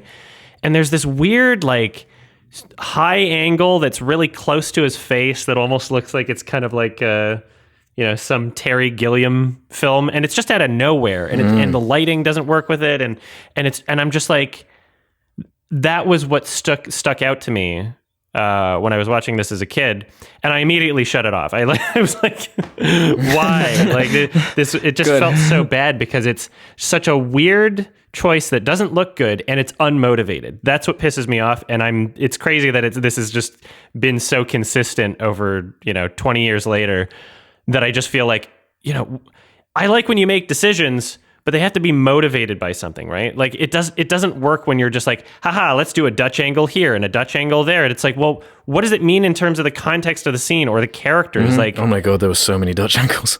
There's plenty of good reasons to have interesting choices, but you can't just throw them in randomly and be like, oh, look, I'm making a movie. Like, what are you doing? Like, it has to be motivated by something taking place in the scene, or there has to, I want a reason for it. Otherwise, it just seems like you're just randomly doing shit for no reason. And yeah, I don't know. It pisses me off. There was a lot of that in this movie. A lot of weird, unmotivated lighting and camera choices. Yeah, I'm glad you mentioned those Dutch angles, so they wouldn't stop. Just loads of weird technique like that, just showing irrelevant Dutch angles, like loads of montages as well, like moving the story along with like headlines on newspapers, like like that kind of stuff. Yeah, man. Yeah, really purposeless kind of film. no goals overall. Yeah, throughout, no purpose to be found. Very soul draining. The Roger Ebert review of it is scathing. He gave it a half star, which is very rare for him. Based. Yeah. And that's a little more accurate to how I feel about it. It is like, he describes it as, wait, let me go to the bottom here. Odd, inexplicable, and unpleasant. It's basically how I would describe it too. Yeah. It is. It's not a pleasant watch. I agree with him. It feels like a movie that has the ability to abuse its viewers. I feel abused by the film. It feels like an awful miscalculation. That's how it feels. Yeah. Trying to be funny and just not. Yeah. Mm-hmm. I'm glad I'm not alone on it. Because I was kind of worried. Every fucking angle. The humor sucks. Like the parody angle sucks. The crime angle sucks. The music sucks. The visuals suck. Every single thing you could list is just like unbearable to try and get through and zip through. Yeah. Nothing it's compelling at all about the movie. No, genuinely nothing. Like even if you had to like really, really try and think of something to like point at something and say that was okay in Death to Smoochy. Give me some. I'm really like the struggling. Nazi part. And, you know, I have a fear of Barney. It's like, okay, this movie, it has the premise, like, do something with it, like scare me, or like shock me with it. Did nothing with it, nothing. By the end, I was so bored the whole movie. So Like I had no, the whole Barney thing just didn't even faze me during it. I'm like, okay, it's just Edward Norton in a suit. It doesn't even matter. Yeah, in that runtime, they genuinely do nothing. They do nothing. Right. You could have had a almost an fun parody accomplishment. angle there. Like, let's make fun of like kids shows and how shallow they are or something. Do some angle with it. But yeah, it's almost just like so fucking random. Instead, they tried to make it more about how Edward Norton, because he like starts off, as I was saying earlier, it's like the naive, like he's got his morals and he cares about certain things, but then he kind of shifts into someone who's gonna commit a murder or like threaten people with guns and whatnot. Oh yeah, it's like, yeah. Don't destroy That's his arc type thing. Yeah, you're right. So- That's his arc. He's like gonna become bad, but then at the end he doesn't. He like for no reason he just decides not to. Nothing. Lame. Nothing. Yeah, nothing. Nothing. We could just say it all led to nothing. Nothing. Yeah, serves nothing, accomplishes nothing. It's just my a God. strange combo. There was one part. I'm looking at some of my notes here. There's just I forget everything about the movie until I. It's a good thing I take notes. A movie like this, it's not sticking with me. I'm literally like I would have almost nothing to say about it. Yeah, in one ear out the other. Yeah. Yeah. So there was that part where they were like they played I forget the original classical song name, but the 2001: A Space Odyssey song. And the way that it was like chopped up in the scene in terms of like, it was playing way too fast and it wasn't sped up. They literally just cut out pieces of the song so that it matched what they were filming. I'm like, holy shit. Because realistically, if you were filming that scene and this like sort of, epic, grandiose, bombastic sort of, parody, grain of salt sort of thing, you would think that they would know that that's the song that they were going to play before they started shooting the scene, and they could shoot the scene around the pacing of the song. But it seems like they just shot whatever the fuck they want, and then the editor was forced to try and wedge in the song where it didn't fit, so they had to cut out parts of the song, and just like the pacing was just so off, and it was so infuriating and irritating. It was so weird. The music was just so like weird. The song choices were bad for this movie. Like they just start playing "I Feel Pretty" from West Side Story, like an instrumental. For no reason. Yeah, it just makes you think of other better movies. Like you gotta think about how you use music better. Yeah, it's just just things that they put in the movie that, according to them, are supposed to inherently be funny. But they forgot to make it funny. They thought that, just by putting this song in there, that's automatically funny. Just by having, we're making a kids show, but we say the word fuck, like that's inherently supposed to be funny. No, do something interesting with it. What was that movie that came out like a few years ago where it was like, oh, it's like Muppets, but they swear, like that's supposed to inherently be funny, but it looked like shit, Oh, that thing. Like it looked so boring. Yeah. Yeah, that's right. Oh, that was fucking awful. You have to do something interesting with it. You can't just. The whole That's not enough to carry a movie. Like, oh, he made a penis cookie, and he said it's a rocket ship. I called that line like 20 seconds before it happened. I literally just said it out loud. I'm like, it's a rocket ship.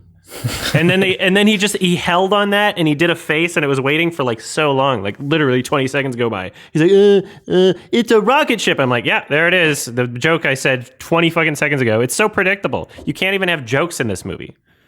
It's so predictable. It doesn't do anything interesting. It doesn't do it's not clever. It's just actual torture. If I can tell exactly what they're going to say before they say it by like 20 seconds, why am I even watching the fucking movie? Why am I even watching? You're not showing me anything. That part was dragged out so long. The whole penis cookie thing. It was like 30 seconds of him looking at the cookie. It's like everyone in the world couldn't predict exactly what he was going to say. Oh, how's he going to get out of this one? How's he going to explain it away? Also, like, what? Are they fucking live broadcasting? You can't do another take? How is that even a conflict? Yeah, I didn't really understand. It wasn't even on the live. line Just do it again. Yeah, just take out the cookie. It was never clear if it was. Yeah, it was never clear if it was live or not. Right, I was thinking that too. One good thing about this movie, it's free on YouTube. Didn't have to pay to watch it, so that was good. What is it with the fucking? Really? Yeah. Oh, you did? Oh shit. Maybe it's different. Maybe it's different for your country though. Probably It not might in have your been region, different. actually. Yeah, maybe your region. You buy the collector's Blu-ray? Yeah, the 4K edition. Yeah. But it was the same thing with that Adam Sandler movie that we mentioned. The Going Overboard. Going Overboard, I watched on YouTube free too. So like, what is it with these fucking bad movies that I watch on YouTube for free? No one wants to watch them. There's nothing of mine from it. Yeah, no one cares. Actual dump.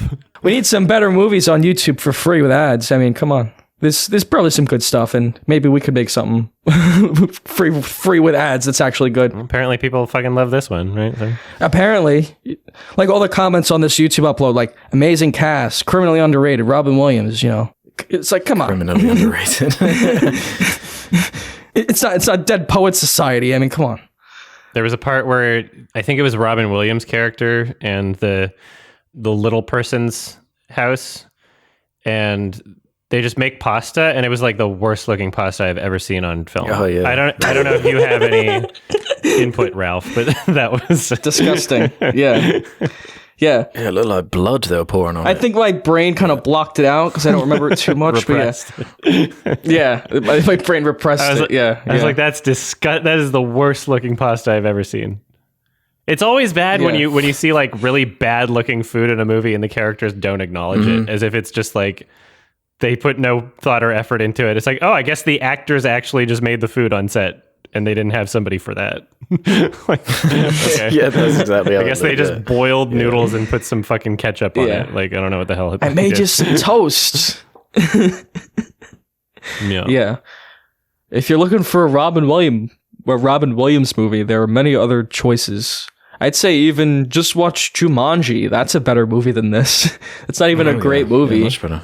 It's a better movie than this.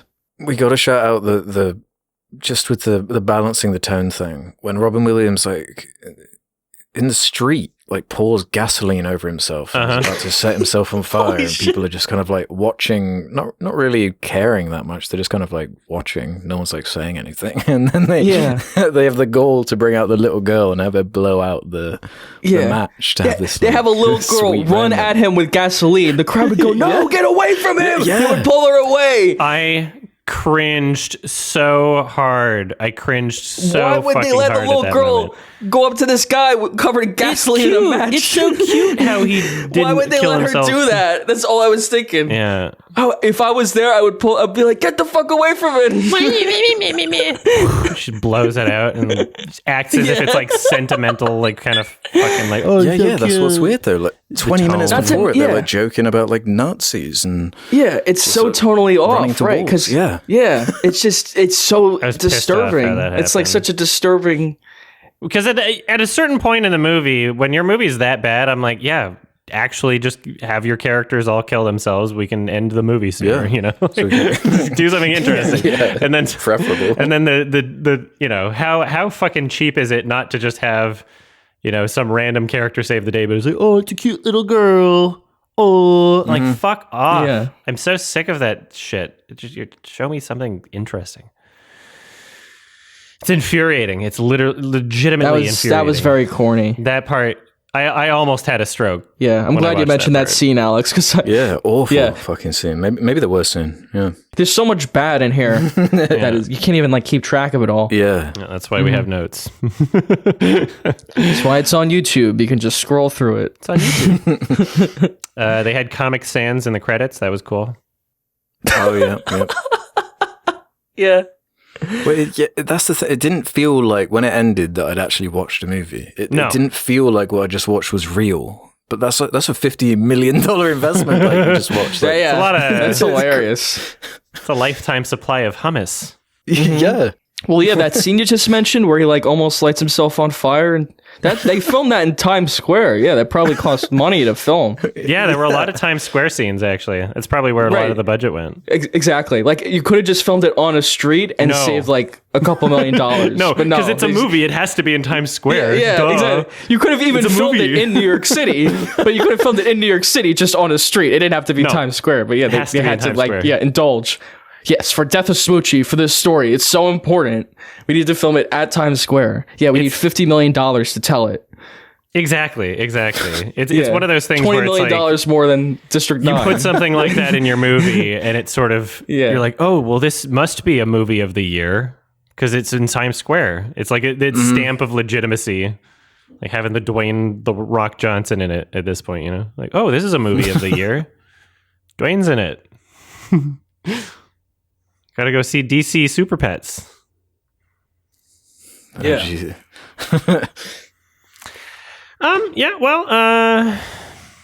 Get me out of here is what I would say to this movie. I didn't do anything. Just let me out. Yeah, I would say death to Smoochy. I would say that. Death to Smoochy. Yeah. 1 out of 10. Gigantic. Yeah, half star. It is a crime film in the sense that the film itself is a crime.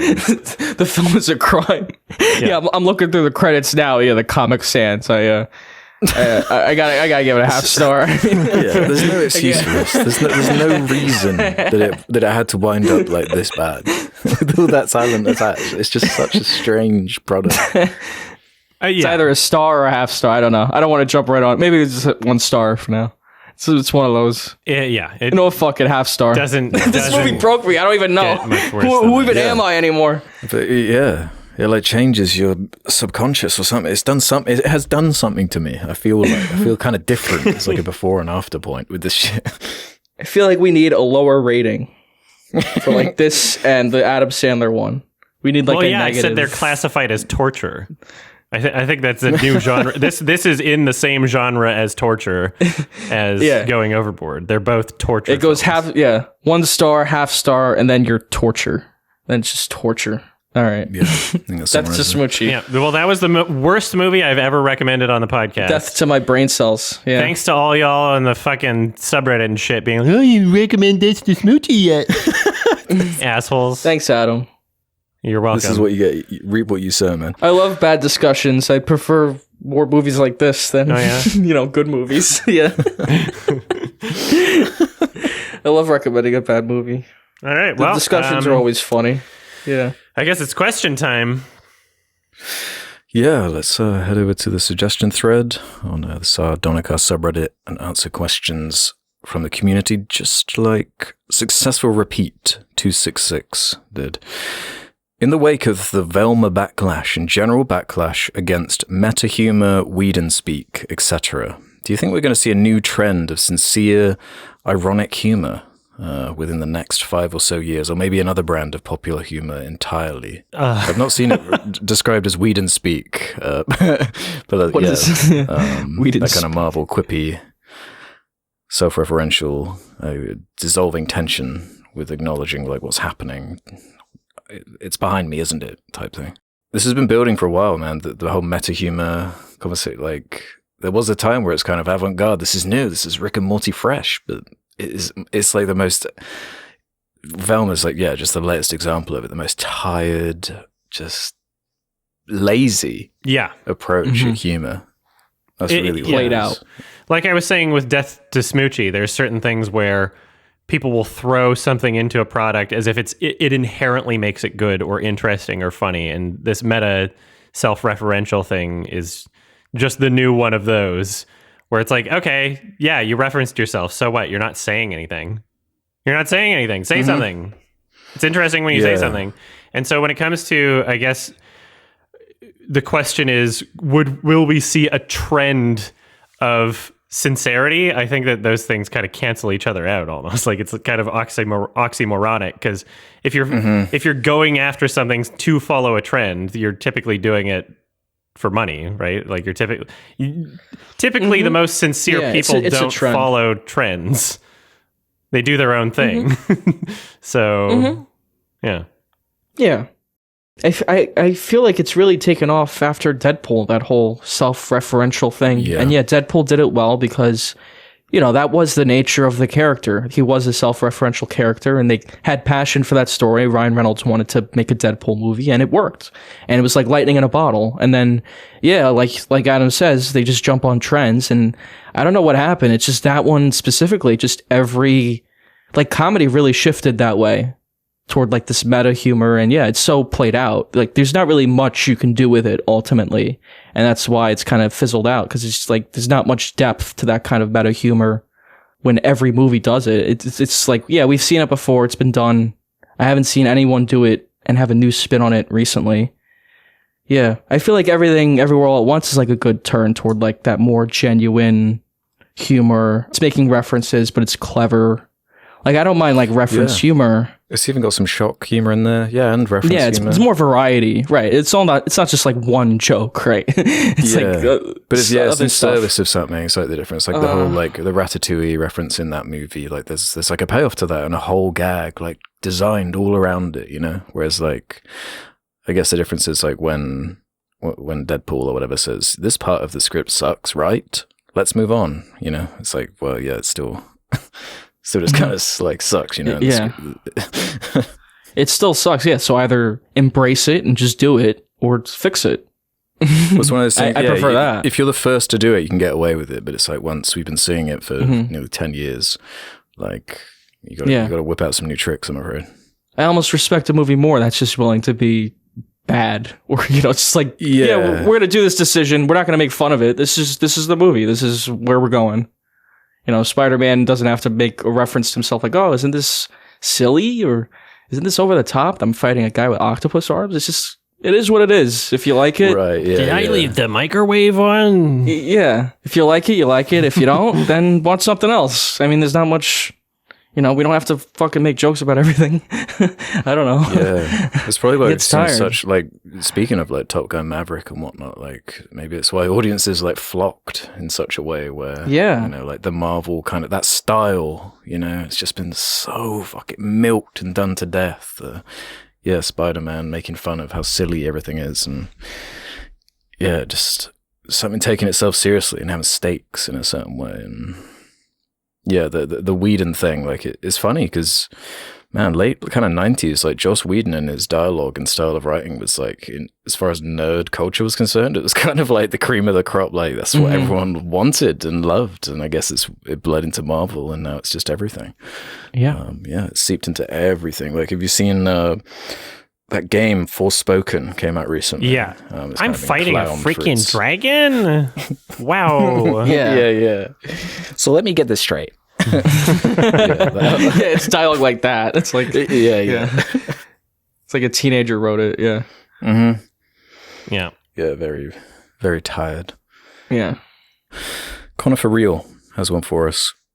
Curious if any of you have checked out the Letterboxd Top 250 lately and noticed the Brazilian film, and I apologize in advance for this, O Auto de Compadecida, translated to A Dog's Will, has climbed all the way up to number 3 on the list, more recently passing The Godfather and Harakiri.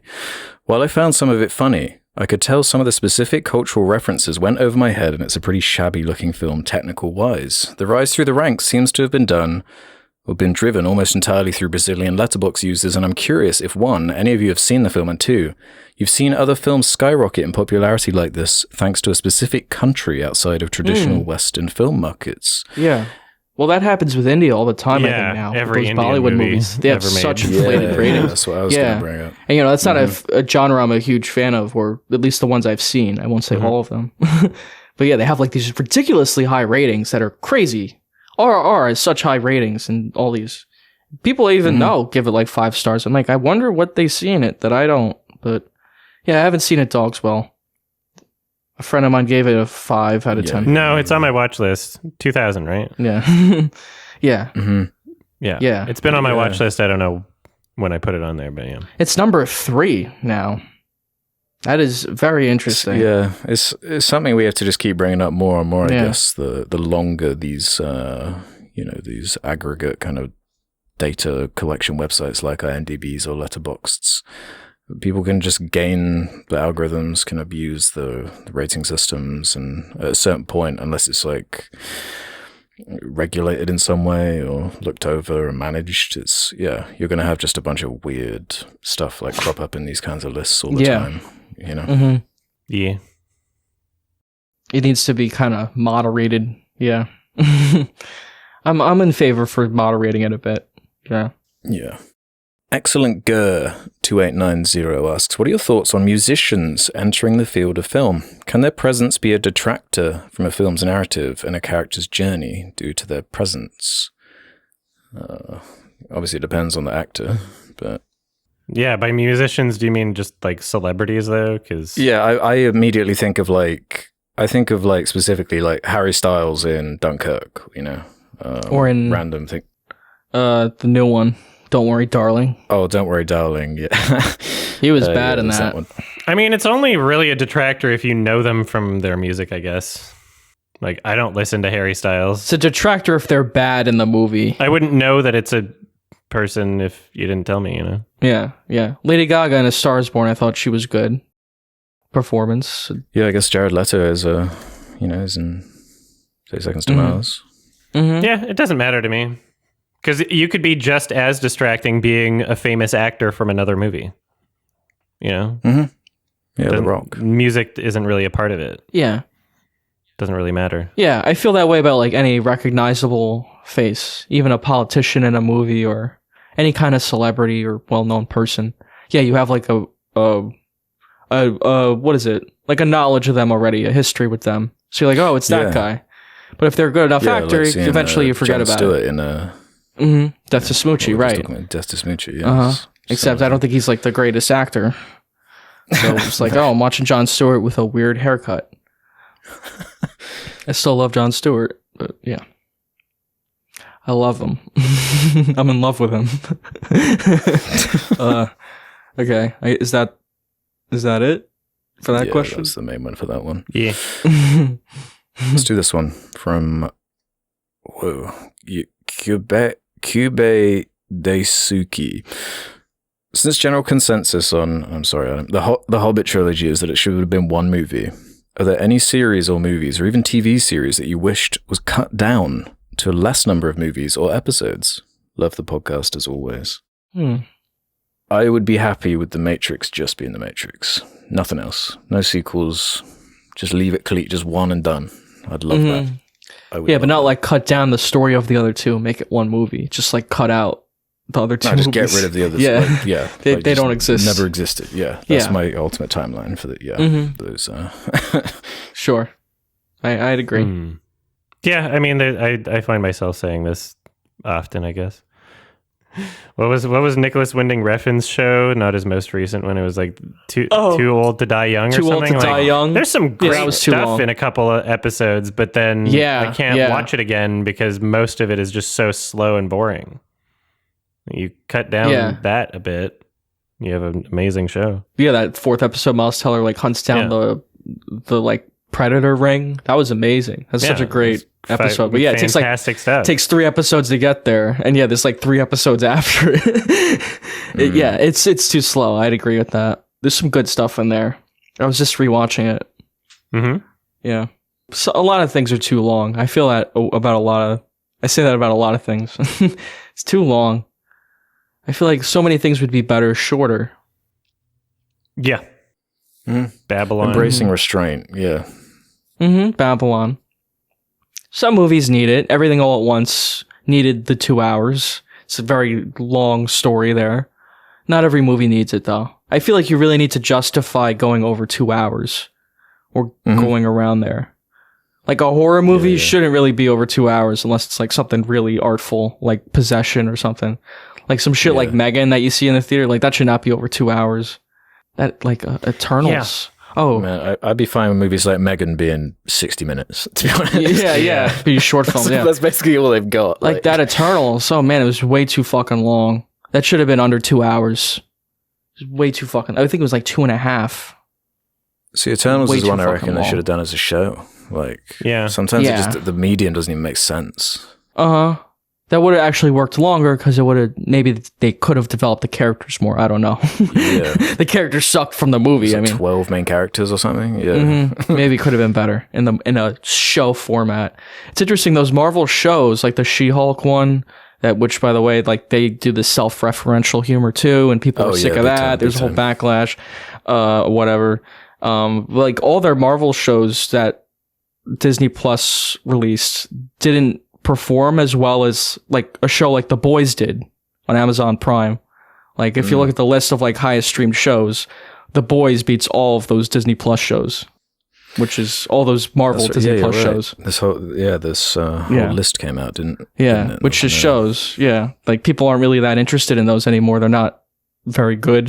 They don't like the humor. They don't like the weed and banter and so on, which is all those shows are. It's like that times 10. It's like even worse. Yeah. Okay, I guess that's all I got to say about that. Mm-hmm. Yeah, it's one of the things I like about, I don't know, there seems to be with like streaming services and whatnot, there seems to be less of a kind of restriction on, a less rigid restriction on some of these runtimes. So like, just with like The Last of Us lately, like some episodes are just like feature length, some 50 minutes, just whatever that story needs to be, like for that episode or that. Yeah. That's what I'm in favor of. Uh-huh. Yeah, it seems like things are stretched out to just make more content now. Mm-hmm. Yeah, and it seems like quite obvious like, when it happens too. What was it? The mess that is Star Wars right now. That Obi-Wan show that was like supposed to be a movie, and there was like a script written for a movie. But they they turned it into a show, so it's just full of like just garbage, fluff, nonsense. Yeah, just like ruined the project. I couldn't even get through one episode of that. I think I fell asleep. I got to the part where one of the Safdies show up as a Jedi. Oh yeah, one of the Safdie brothers. So I'm like, oh, cool. But that's it. That's like all I saw, and then I fell asleep.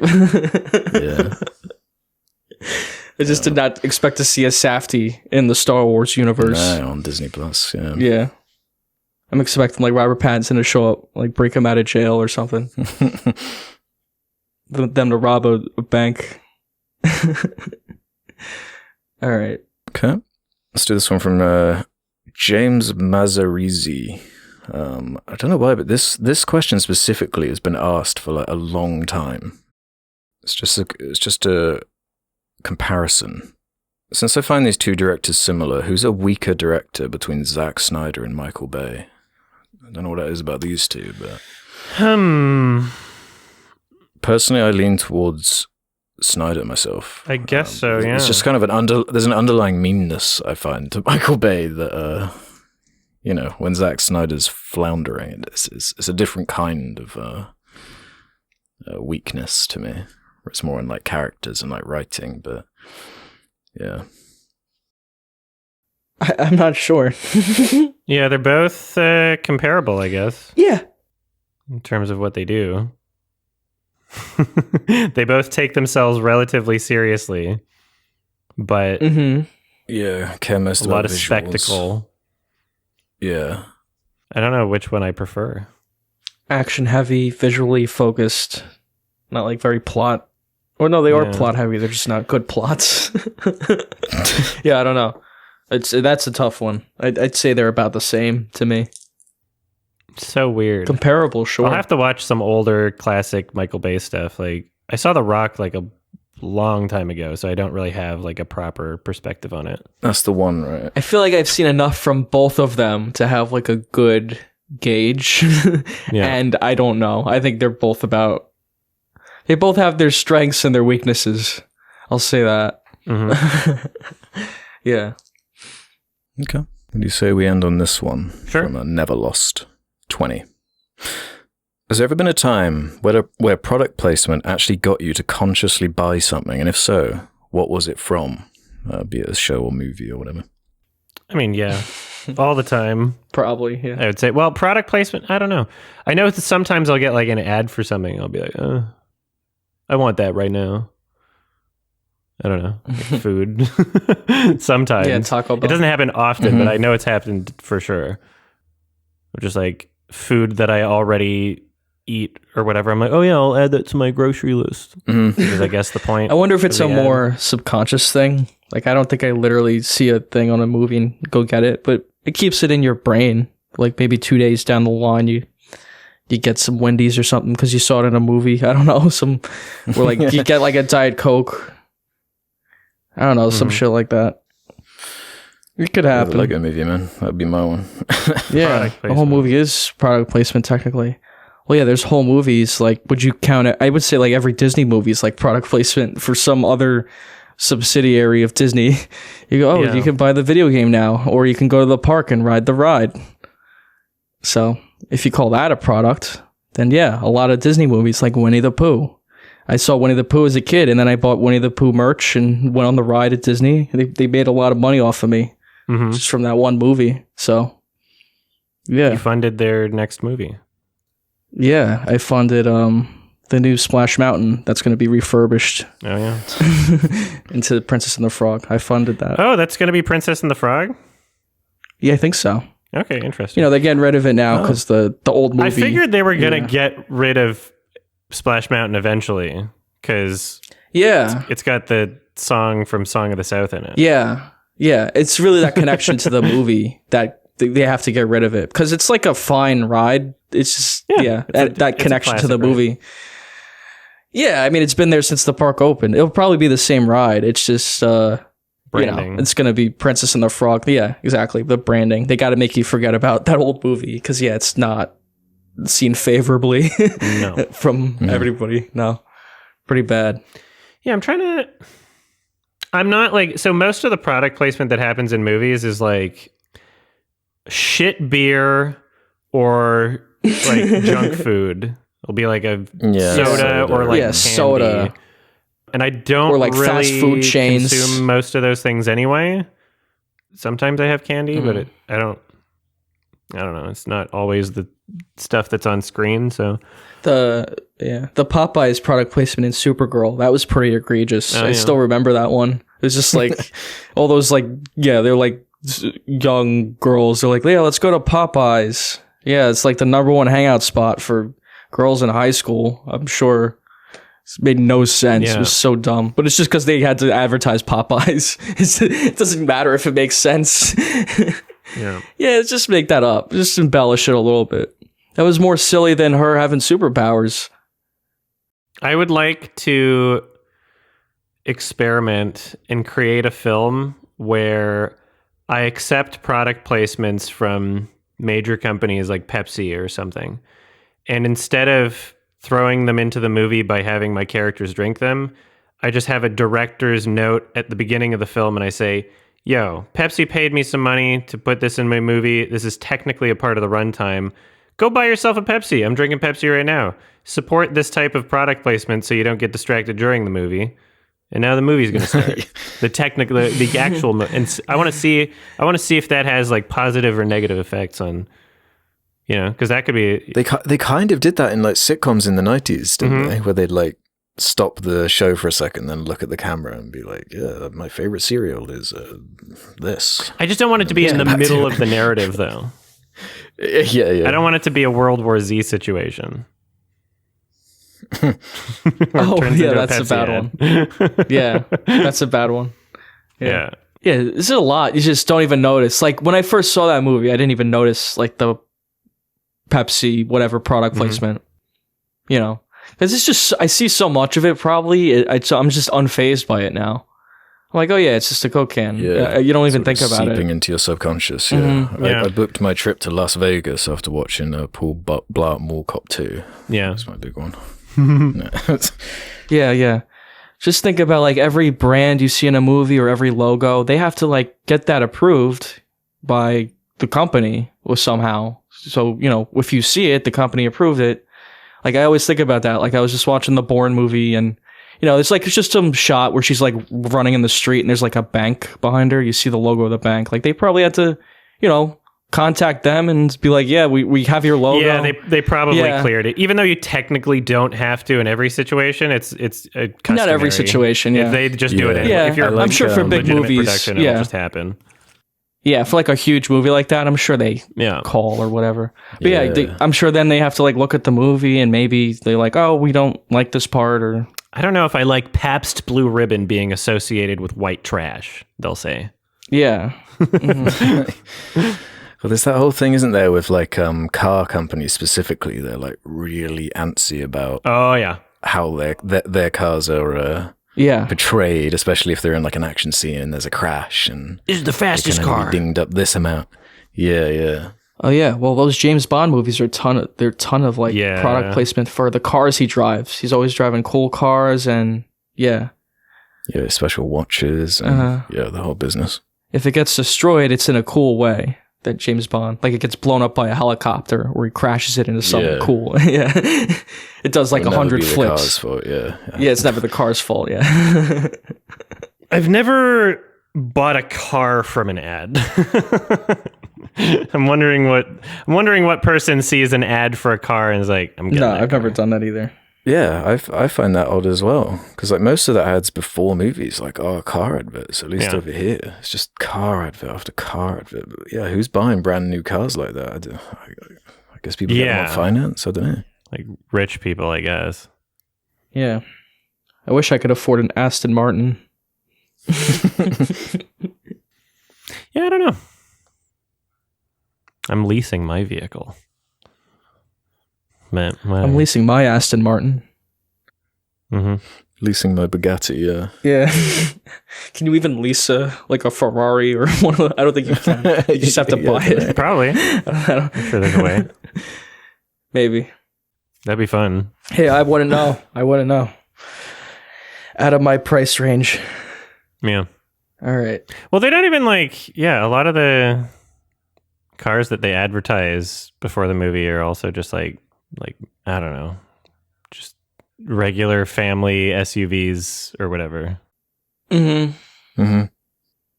Yeah, it's probably a car like most people would buy. They don't often say things about the car. They just try to appeal to like an identity. Uh-huh. Yeah. They're just like driving through Iceland or whatever. Yeah. Don't you like going camping? You can go camping with this vehicle. They get a celebrity. Like one of them, they had like Kit Harington in the car. He was saying something about the car and he was driving it down the road. I remember that. It's years ago. Do it all the time. All right. Well, I guess that's that. Is it Alex's recommendation? Nice. Whose is it? No, I did The Hobbit. Oh, Ralph. Oh, so It's your turn. is it me? Wow. It's you, Ralph. What have you got for us? Okay, so let me just pull up the list here. All right, so we just did torture. So we did. We shouldn't do. Should we do another torture, or should we Whatever you want, Ralph. As long as it's a different type of torture, I don't mind. All right, let's not do torture. I'll recommend a movie from John Waters called Serial Mom. Nice. Okay, sweet. Haven't seen it yet. That's what we're gonna watch. It's on my list. Yeah. Very So interesting. there you go. It's from 1994. Yeah. So let's check it out. Serial Mom, Cool. 1994. All right. If you don't want to get spoiled for Serial Mom, check it out before the next episode. These episodes come out every 2 weeks. You can listen to them early as they're edited. Go into sardonicast.com, sign up for premium. It's only $2 a month. Same with patreon.com/sardonicast. Also, we got merch. Link in the description. Also, there's a Sardonicast highlights channel you can subscribe to on YouTube. Link in the description as well. All right. The happy Oscars. Yeah. Happy Woohoo. Smoochy. Happy death to Smoochy. Happy Oh, death to man. death to Smoochy. All right. Thanks for listening, everybody. Bye. Bye-bye. Bye. Happy Shrek.